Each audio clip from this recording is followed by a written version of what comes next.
we are going to talk about Ferdowsi. The birthday of Ferdowsi, the first day of Bahman, Hakim Abulqasem Ferdowsi was born in the village of Paj in the city of Tous in Khorasan in 329 AH. Ferdowsi is known as Hakim Sokhan and Hakim Tous.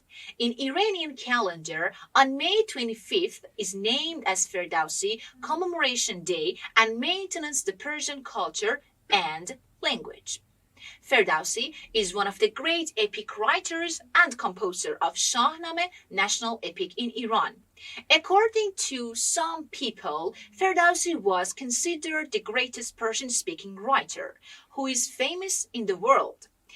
In older writings, his first name is Hassan. His rich father was originally from Tous, farmers. He was interested in reading stories at the same time as he acquired knowledge.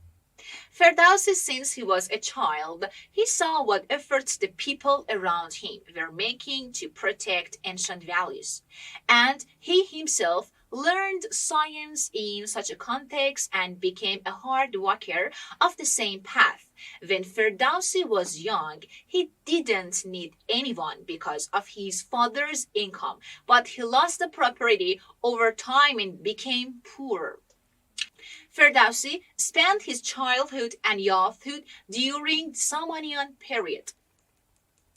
He was very interested in history and information about Iran's past. This interest in ancient stories caused him to engage the thought and put the Shahnameh in order. He searched for this book for some time, and after he found the original version of stories of Shahnameh, he devoted 30 years of the best days of his life to this work.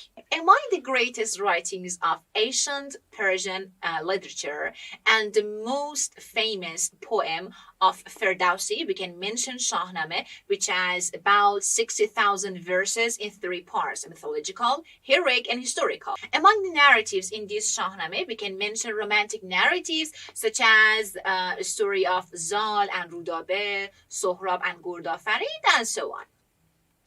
Now answer my questions. I have 2 questions for you. 1. Which of Ferdowsi's poems do you know? And which of Ferdowsi's stories do you know? About me. ندانی که ایران نشست من است، جهان سر به سر زیر دست من است. And about the story, for example, Khorasan Sohrab. Thank you for watching us. Bye bye.